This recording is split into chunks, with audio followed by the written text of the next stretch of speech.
Président, chers collègues, cela fera 6 mois dans quelques jours que le visage de Mahsa Amini s'est dévoilé à la face du monde.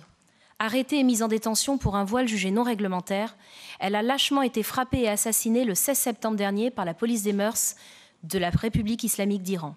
À travers son martyre, cette jeune femme de 22 ans nous a rappelé une terrible réalité. Des régimes féodaux et théocratiques tyrannisent et bafouent chaque jour les libertés les plus élémentaires de leur population, et en premier lieu, celle des femmes, bien souvent dans l'indifférence et le silence. Je veux croire que Mahsa Amini n'est pas morte pour rien. Sa mort a choqué et ému la communauté internationale et a marqué le début de la contestation en Iran. Depuis, des actes courageux de défiance envers le gouvernement se sont multipliés.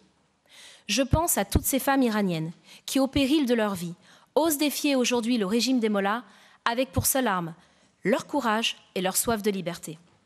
Je pense à Sarah Kadem, qui s'était présentée en décembre sans voile à un tournoi d'échecs et avait dû s'exiler en Espagne pour ne pas être arrêtée. Je pense à Zeinab Kazanpour, ingénieure en Iran, qui avait quitté la scène d'un congrès en février, jetant son foulard derrière elle, alors qu'elle s'était vue refuser sa candidature au conseil d'administration de son organisation professionnelle à cause de ses positions progressistes sur le voile. À toutes ces femmes iraniennes, je voudrais leur dire qu'elles ne sont pas seules. Au-delà des mots, un acte fort. Celui pour notre collectivité d'apporter un soutien franc et sans équivoque à toutes ces femmes iraniennes victimes de violences, de répression et d'abus physiques et psychologiques. Vous nous avez habitués, Monsieur le Président, à ne jamais vous cacher et à assumer des prises de position courageuses. C'est une nouvelle fois le cas avec ce rapport et je vous en remercie.